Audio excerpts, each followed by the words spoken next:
사랑하는 성도 여러분들 반갑습니다. 오늘은 드디어 2020년 신앙강좌 2탄 성막의 비밀에 대해서 강의하게 되어서 너무나 기쁩니다. 오늘부터 3주 동안 미니 특강으로 성막을 배우면서 예수님을 더 알아가고 더불어 이제 나의 신앙과 신앙생활도 성화되어가는 복된 계기가 되기를 바라는 마음으로 강의를 준비했습니다.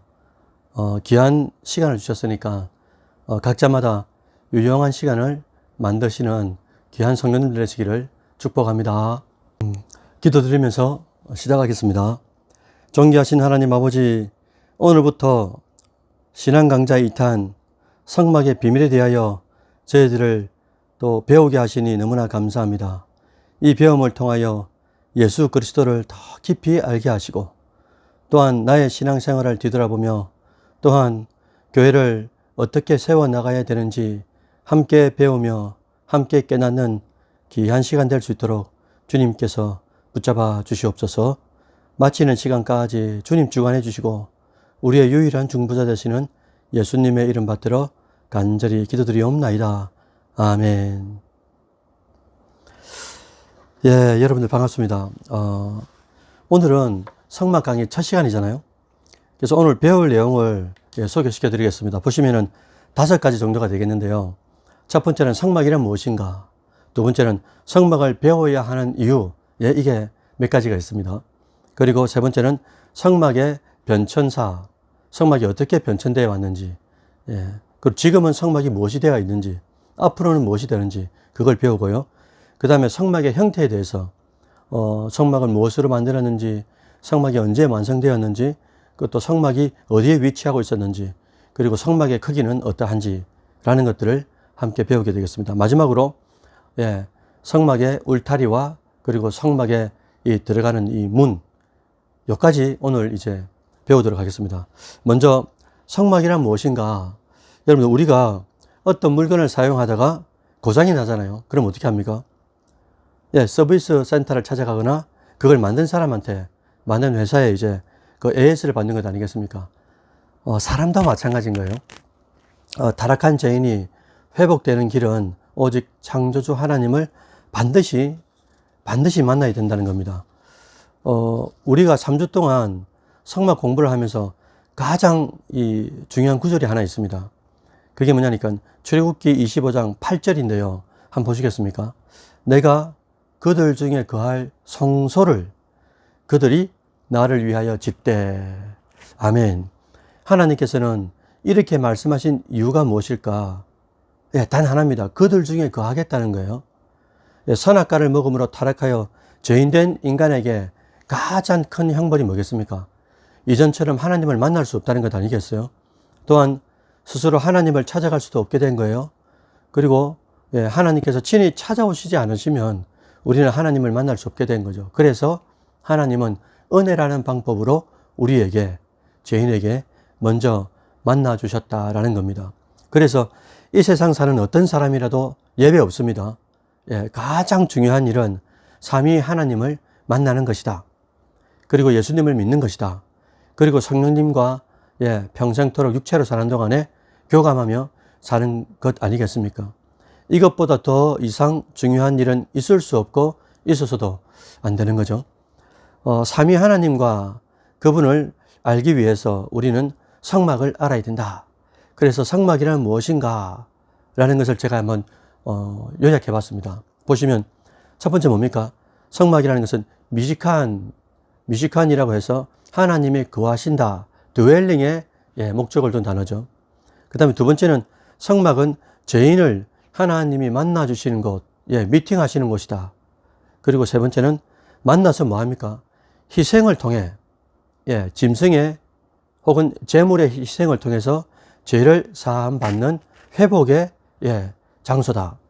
그 다음 마지막 네 번째는 그 회복의 장소, 희생의 장소가 앞으로 오실 메시아 그리고 십자가와 부활을 상징한다. 라는 되겠죠. 두 번째로 성막을 우리가 왜 배워야 되는가? 4가지로 요약할 수 있습니다. 첫 번째는 성막을 알면 알수록 진짜 중요한데요.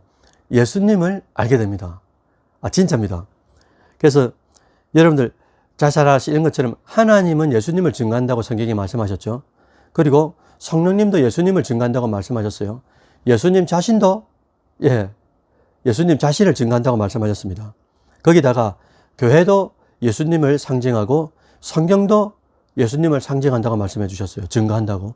또한 성도도 역시 누구의 증인입니까? 예수님의 증인이요 증거가 되어야 된다고 성경은 기록하고 있다는 거죠. 그래서 마지막으로 우리의 주제 성막도 하물며 예수님을 예표하고 증거하는 것이다. 그래서 성막을 알면 알수록 예수님을 뚜렷하게 드러내는 것을 경험하게 된다라는 겁니다. 그래서 그것을 위해서 우리가 3주 동안 성막의 비밀 미니 특강을 하게 됐다는 것이죠. 두 번째로 성막을 배워야 되는 이유는 성막은 성경에서 단일 주제로 가장 많은 분량을 확보하고 있다는 겁니다.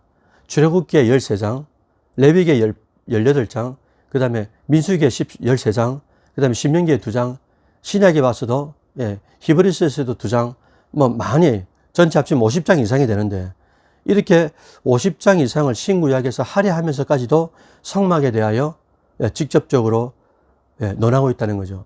여러분 천지창조 같은 경우는 11장 아닙니까? 창세기 1장부터 11장까지. 그런데 성막은 50장을 할애하면서 이 성막에 대해서 말씀하고 있다는 거죠. 이것은 바로 성막이 얼마나 중요하냐, 그리고 꼭 알아야 된다라는 것을 이제 복선으로 깔고 있는 것 아니겠습니까?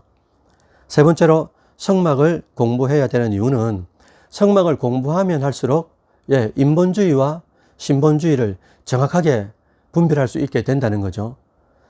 그래서 성막의 강의를 들으면 들을수록 그게 인본주의인지 인간적인 의식인지 아니면 신본주의 가운데 하나님의 법대로 하는 것인지 라는 것을 깨닫게 된다라는 겁니다. 네 번째로는 성막을 공부해야 되는 이유는 성막을 공부하면 할수록 교회를 이해하게 된다는 거예요. 그리고 교회를 어떻게 지어야 하는지 알게 될 뿐만 아니라 특히나 우리 교회 같은 경우는 이제 이번 주간까지 마지막 이제 그 70년 동안 왔던 그 장소에서 이 마지막 예배를 드리지 않습니까? 우리 교회의 현 시점과 맞물리는 시점이 아닌가. 그래서 꼭 우리 성도들도 이 성막에 대해서 알면 알수록 교회가 어떻게 세워지고 어떤 재료를 통해서 세워지고 하나님은 어떻게 만들어지시기를 원한다. 그래서 교회를 더 사랑하게 되는 것, 교회를 더 이해하게 되는 그런 섬김의 자리에 성막을 아는 사람들은 위치하게 된다는 거죠. 그래서 여러분들 성막을 배워야 되는 이유 4가지 말씀해 보시겠습니까? 하나는 성막을 통해서 하나님을 만나는 유일한 길, 예수님을 더 알게 된다. 두 번째는 성막은 성경에 50장이라 할애하고 있다. 세 번째는 성막을 배우면 배울수록 인본주의와 신본주의를 분별할 수 있다. 네 번째는 성막을 배우면서 교회를 더 사랑하게 되고 이해하게 된다. 그래서 결국에는 성숙한 성도가 되어서 하나님을 섬기기에 부족함이 없게 된다라는 것들이 이제 성막에 내포되어 있다는 겁니다. 자, 이번에는 성막의 세 번째 파트인데요. 성막이 어떻게 변화되어 왔는지 성막의 변천사를 이제 공부해 보려고 합니다. 여러분들 성막을 만나는 장소라는 개념으로 변천사를 살펴보면은 여러 가지가 나옵니다. 제일 먼저는 이제 에덴 동산이 되겠죠. 하나님은 에덴 동산에서 아담과 하와를 직접 만나 주셨잖아요. 그러나 죄를 짓고 난 이후에는 아브라함과 이삭과 야곱과 요셉 같은 족장들을 뭐를 쌓아서 만났습니까? 단을 쌓아가지고 하나님을 만났죠. 그리고 출애굽한 이스라엘 백성들, 특히나 모세 이후에는 이동하는 성막에서 하나님께서 죄인들을 만나 주셨죠. 그리고 가나안 땅에 정착해서는 움직이는 성막이 필요 없었기 때문에 이제 픽스가 됐잖아요. 성전이 됐기 때문에. 그래서 성전에는 3가지가 나오지 않습니까? 성경에. 솔로몬 성전이 나오고 수르바벨 성전이 나오고 마지막 제3성전인 헤롯 성전이 나오잖아요. 근데 이 솔로몬 성전은 어떤 의미가 있는가? 3가지가 있는데요. 첫 번째는 솔로몬 성전은 즉위 5년에 시작해가지고 7년 후인 11년에 완공하게 됩니다. 그리고 솔로몬 성전은 주전 586년에 바벨론 왕 느부갓네살 왕이 와가지고 성전을 다 무너뜨리게 되죠. 그 이유는 하나님을 배반하고 율법을 지키지 않았기 때문에 하나님의 진동은 그렇게 표현된 것 아니겠습니까? 그리고 이제 바벨론 포로가 이 포로로 잡혀갔다가 70년 후에 제2차 성전, 수룹바벨 성전을 짓게 됩니다. 그럼 수룹바벨 성전의 특징은 무엇인가? 네 가지가 있습니다. 페르시아 왕 고레스가 바벨론 제국하고 전쟁을 하죠. 그리고 이제 점령을 하게 됩니다. 그리고 난 이후에 유대인들에게 성전 재건축을 허락하고 기물들도 가져가라 그러죠. 그리고 또 두 번째는 유다 왕 여호야김의 이제 손자죠. 수룹바벨인데 이 수룹바벨은 대제사장 예수아하고 함께 성전 재건을 시작하게 됩니다. 그런데 이 수룹바벨 성전은 이 BC 536년에 시작해가지고 근 20년 정도 이제 걸리게 되죠. 그래서 BC 516년도에 우여곡절 가운데 완공을 하게 됩니다. 그런데 이 성전은 BC 63년에 로마 장군 폼페우스가 침입해가지고 무너지게 되죠. 이게 이제 이 성전 수룹바벨 성전이 됩니다. 근데 이제 3성전으로 넘어가면 이게 헤롯 성전이잖아요. 팔레스타인의 분봉왕 헤롯 왕은 BC 20년에 수룹바벨 성전을 재건하기 시작합니다. 그리고 이것이 제3성전 헤롯 성전이 되게 되는데 예수님이 이 땅에 성육신 하셨을 때 그때 성전이 뭡니까? 1성전도 아니고 2성전도 아니고 제3성전 이 헤롯 성전이 지어지고 재건되고 있는 중이었던 거죠. 그런데 이 성전도 AD 70년경에 우리가 잘 알고 있는 로마 장군 티투스가 성전을 불태우고 전리품은 로마로 운반하게 되고 지금은 그 자리에 뭐가 있는 겁니까? AD 7세기 이후에 이슬람 사원이 세워져 가지고 지금까지 이제 뭐 이슬람 사원 또 유대교, 기독교 이 세계 3대 종교가 거기에 이제 같이 이제 집중되어 있는 거죠. 그런데 성전이 이렇게 끝이 났죠. 그런데 예수님이 공생애 중에 어느 날 헤롯 왕이 짓고 있는 헤롯 성전에 대하여 이런 말씀을 하셨어요. 보시면 요한복음 2장 19절입니다. 너희가 이 성전을 헐라 내가 사흘 동안에 일으키리라 라는 독특한 표현을 해주셨어요. 육으로 해석하면 해석할 수가 없잖아요. 헤롯 성전을 부수면 3일 만에 다시 세우겠다는 의미로 예수님의 몸이 성전임을 말씀해 주셨다는 겁니다. 그 이후에 예수님을 믿는 사람, 즉 크리스찬 성도에게도 놀라운 일이 일어나죠. 그게 고린도전서 3장 16절, 17절에 이렇게 기록하고 있습니다. 너희가 하나님의 성전인 것과 하나님의 성령이 너희 안에 거하시는 것을 알지 못하느냐. 결국 예수님을 믿는 우리도 성전이 된다 라고 말씀하고 있죠. 그리고 우리가 마지막에 이제 들어가는 어디입니까? 신천신지 천국 완전한 이제 성전, 그러니까 완전한 성전을 두고 구약 때에는 그림자로 성막을 만들었다고 여기저기 히브리서에도 기록하고 있지 않습니까? 그래서 다시 살펴보면 성막의 변천은 에덴에서 하나님을 만났고 타락한 이후에는 제단을 쌓았고 제단 이후에는 출애굽해서 성막을 만들었고 성막 이후에는 가나안 땅에 정착해서 성전을 만들었고 솔로몬 성전, 수룹바벨 성전, 헤롯 성전. 그런데 그 헤롯 성전에 대하여 하나님께서 이제 예수님 자신이 성전이다라고 말씀해 주셨고 예수님을 믿는 모든 사람에게도 성령이 임한 그 자에게 성전이 된다라고 말씀해 주셨죠. 그러니까 성전된 저희들이 이제 영원한 천국에 들어갈 때 그 천국이 완전한 성전이 된다라고 성경은 이제 말씀하고 있다는 겁니다. 이제 네 번째 파트로 이 성막의 형태에 대해서 말씀드리려고 하는데요. 이스라엘 백성들은 하나님이 직접 지시하신 시계에 따라 그러니까 형식과 모양에 따라 성막을 지어야 했다는 거죠. 그런데 여러분들 이게 지금까지도 현재까지도 교회와 성도에게 교훈하는 바가 큽니다. 하나님의 지시하는 식양대로 지어라. 이게 말이죠. 교회가 교회되어지려면은 성막을 지을 때마다 하나님이 지시한 대로 하면 된다는 거예요. 그런데 여기에 여러 가지 우리 인본주의, 뭐 유행이라든지 뭐 다수의 의견이라든지 이런 것도 중요하지만 무엇보다도 하나님의 뜻이 뭐냐. 이게 이제 잘 농축이 돼야 된다는 거죠. 이게 만약에 없으면 인간적인 생각들이 득세하기 시작하면 이제 교회는 변질되는 거죠. 그리고 교회가 교회답지 못하고 세상으로부터 지탄을 받고 오히려 세상 사람들이 교회를 걱정하게 되는 그런 이제 불상사가 생기는 것 아니겠습니까? 그래서 교회 형태 가운데 첫 번째로 성막의 재료. 성막의 재료는 어떻게 만들어지는가? 예. 지금으로부터 3,500년 전에 성막을 처음 지을 때에 성막 재료는 백성들이 자발적으로 아낌없이 물건을 내어가지고 성막을 만들었다고 성경 여기저기 이제 설명하고 있습니다. 보시는 바와 같이 출애굽기 25장 2절에도 성막을 지을 때 어떻게 해요? 기쁜 마음으로 내는 자. 그 다음에 출애굽기 35장 5절에도 마음에 원하는 자.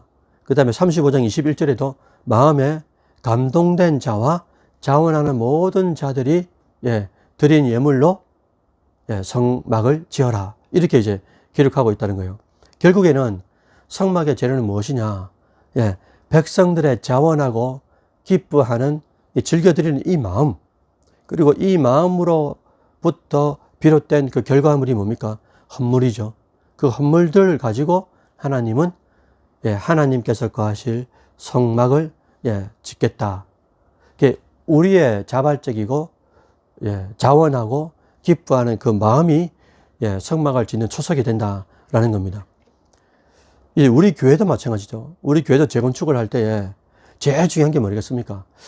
하나님 앞에 영광이 되는 것뿐만 아니라 각 성도들이 어떻게 하면 하나님이 기뻐하실까라는 자원하는 마음, 그것이 많이 있어야 된다는 거죠. 두 번째로 성막의 형태 가운데 성막의 완성이 언제 되느냐? 얼마 전에 목사님 설교해 주실 때 말씀해 주셨는데 출애굽한 지 이제 2년 정월 초하루 1월 1일에 성막이 완공됩니다. 그러니까 출애굽해서 1년이 지났죠. 2년 되는 그 첫 해, 첫날, 그때 이제 성막이 완성되죠. 그래서 성막이 완성된 그날 밤에 성막 위에는 불기둥이 보호했고, 그 다음날 아침에는 부름기둥이 이스라엘 백성들을 인도해 주셨다는 거예요. 여러분들, 이것의 의미도 참 귀합니다. 여러분, 그런데 이제 우리 생각해 보십시오. 백성들이 출애굽했지만 가고 싶다고 가는 게 아니고요. 멈추고 싶다고 멈추는 게 아니고, 쉬고 싶다고 쉬는 게 아닙니다.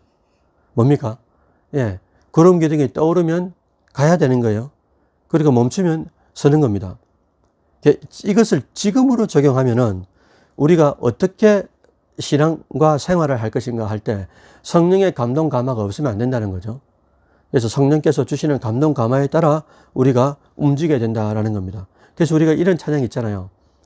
주님 말씀하시면 내가 나아가리다.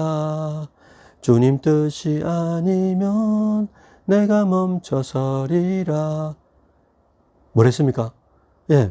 주님 말씀하시면 내가 그곳이 어디든 간에 내가 할 것이고, 주님 뜻이 아니면 내가 좋고 나쁘고 감정의 기복이 어떻든 간에 이걸 내려놓고 멈추겠다라는 고백인 거죠. 그 다음에 세 번째, 이제 성막이 세워진 위치는 어디냐? 여러분, 이게 참 중요한데요. 그림 한번 보시겠습니까? 12지파가 동서남북으로 세지파, 세지파, 세지파, 세지파 이렇게 이제 진을 치고 있습니다. 그 가운데 성막을 쳤다는 거예요. 이게 무슨 말일까? 이게 중요한데요.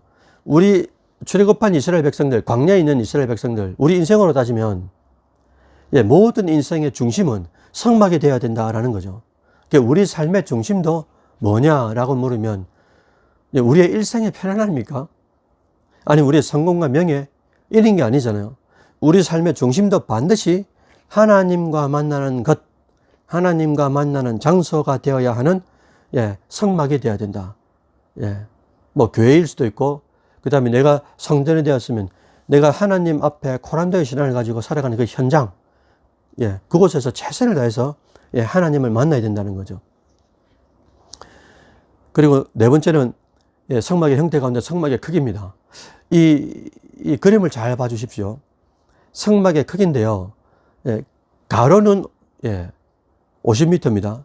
그리고 세로는 25m예요. 그리고 이 높이가 있는 높이는 2.5m 정도가 됩니다. 이걸 계산해 보니까 전체 평수가 378평쯤 되거든요. 그런데 이 성막에는 조각목, 즉 이제 아카시아 나무로 만든 이 전체 테두리에 60개 이제 기둥을 세웠습니다. 기둥을 세우고 난 이후에 거기에 이제 세마포로, 흰 세마포로 쭉 둘러쳤다는 거죠. 여기서 이제 먼저 우리가 성막의 울타리의 의미를 한번 살펴보면서 성막을 이제 연구했으면 좋겠는데요. 울타리는 무엇이냐? 첫째는요, 울타리는 조각목, 즉 아카시아 나무로 만든 60개의 기둥 같은 울타리를 세워져 있다. 그리고 흰색 세마포천으로 둘러쳐져 있다라는 겁니다. 그리고 두 번째는 울타리의 의미는 60개의 기둥이 연결되어 가지고 울타리를 형성하듯이 마치 성도들 각각들이 세워져서 성막을 든든히 만들어 간다라는 의미도 있는 거죠.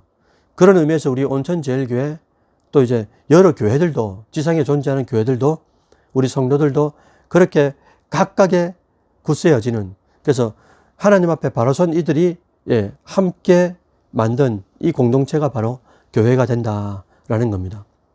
그리고 세 번째는 성막의 외형 자체는 흰색 세마포로 이제 둘러쳐져 있잖아요. 이게 세상에서 볼 때는 어떻겠습니까? 광야에서 볼 때는. 보는 순간에 세상과 저건 성막이구나 라는 것들을 이제 실제로 구별할 수가 있잖아요. 근데 밖에서 볼 때는 별로 흐름하지 않은 것 같을 수도 있지만 흰색과 세상이 구별되는 것처럼 안으로 점점 마당에 들어가고 성소에 들어가고 지극히 거룩한 장소, 지성소에 들어가면 갈수록 점점 더 위엄과 그 다음에 거룩, 그리고 순결이 느껴지는 그런 곳이 이제 된다는 거죠. 그래서 이걸 이제 예수님하고 비교해 보면 이런 말 있잖아요. 이사야 53장 2절에도 겉으로 볼 땐 예수님이 고운 모양도 없지만 풍채도 없지만 우리가 보기에는 흠말 아름다운 것도 없지만 근데 그 속에는 뭐가 있는 겁니까? 구원의 능이 있는 거죠. 치료의 능력이 있는 거죠. 성막도 그렇다는 겁니다. 겉으로 볼 때는 그렇게 볼품이 없는 것 같지만은, 네 번째로, 그러나 보이는 외형과는 달리, 성소를 지나 지성소 점점 깊이 들어갈수록 그 화려함과 위엄은 더 커진다. 그래서 겉으로 보이는 예수님은 그냥 나사렛의 급진적인 한 청년일 뿐이지만은 사실 예수님을 믿게 되면 그 안에, 예수님 안에 들어가면 우리가 어떻게 됩니까? 어마어마한 구원으로부터 시작되는 많은 축복들을 누리게 된다는 것 아니겠어요? 여러분, 자, 이렇게 해서 울타리를 지나서 이제 기다리는 어디로 들어가야 되냐면요, 성막 안으로 들어가야 됩니다. 그런데 이 성막 안으로 들어가기 위해서는 반드시 하나의 관문을 지나야 되는데 그게 뭐냐니까 바로 성막문입니다. 이 성막문을 알려면 이 성막에는 전체 3개의 문이 있거든요. 첫 번째는 이 성막 안으로 들어가는 문이 하나 있고 입구문입니다. 동쪽에 있는 하나. 두 번째는 마당과 성소를 구분하는 성소문이 있고요. 세 번째는 성소와 지성소를 구분하는 휘장이 있습니다. 그래서 성막 전체는 3개의 문이 있다는 거죠. 그런데 예수님이 십자가에 죽으실 때 휘장이, 그러니까 성소와 지성소 사이에 가로막고 있는 대제사장만 들어갈 수 있는 1년에 1차로 들어가는 이 휘장이 어떻게 됐다고 했습니까? 위에서부터 밑으로 쭉 찢어지는 표적이 있었는데 그것이 바로 지성소에 있는 휘장이었던 거죠. 지성소에 들어가는 이 휘장이 찢어졌단 말은 무슨 말입니까? 당연히 대제사장만 들어가던 그런 구별된 것들이 이제는 예수 믿는 누구라도 예수님을 통해서 하나님을 직접적으로 다 만날 수 있게 된 어마어마한 은혜, 예수 그리스도의 죽음을 통하여 그 피를 들고 우리가 예수님을 만날 수 있는 어마어마한 은혜가 되었다라는 것이죠. 그래서 이 본격적으로 성막 마당으로 들어가기 위해서 문을 한번 살펴보겠습니다. 우선 이제 울타리와 맞물린 이 성막의 문은 3가지 특징이 있어요. 첫 번째는 뭐냐니까 이 문은 넓다라는 겁니다. 이 성막 한 면, 세로면이 세로로 25m가 되거든요. 근데 25m의 40%, 그러니까 10m가 문입니다. 이게 우리가 상식적으로 문으로 따질 때는 되게 넓잖아요. 그런데 여기에 의미가 있는 거죠. 마태복음 11장 28절에 보시면 수고하고 무거운 짐 진 자들아 다 어떻게 하라 하셨어요? 다 내게로 오라. 왜냐하니까 예수님이 바로 양의 문이고 구원의 문이기 때문에 그렇다라고 말씀해 주셨다는 거죠. 그리고 이제 성막문에 이 두 번째 특징은 성막 안으로 들어가는 길은 오직 하나뿐이다 라는 겁니다. 동쪽에 나 있는 이 넓은 성막 문 이외에는 다른 곳으로 들어갈 수도 없고 하나님을 만날 수가 없다는 거예요. 그래서 요한복음 10장 9절에 뭐라고 기록하냐면요. 내가 문이요 누구든지 나로 말미암아 들어오면 구원을 얻는다. 혹 다르게 담띠기에서 넘어온다든지 이건 전부 다 도적이 된다는 거죠.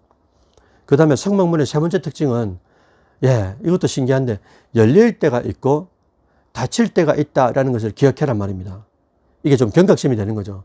그래서 창세기 7장의 노아 시대 때도 어떻게 했습니까?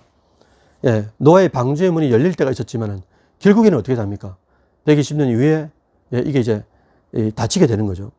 마태복음 25장 신약에서도 예수님께서 비유를 들시기를 혼인잔치 비유를 어떻게 드셨습니까? 불과 기름을 준비하지 않은 사람들은 결국에는 이제 혼인잔치에 못 들어간다. 결국 깨어있으라. 이렇게 이제 말씀해 주셨다는 거죠.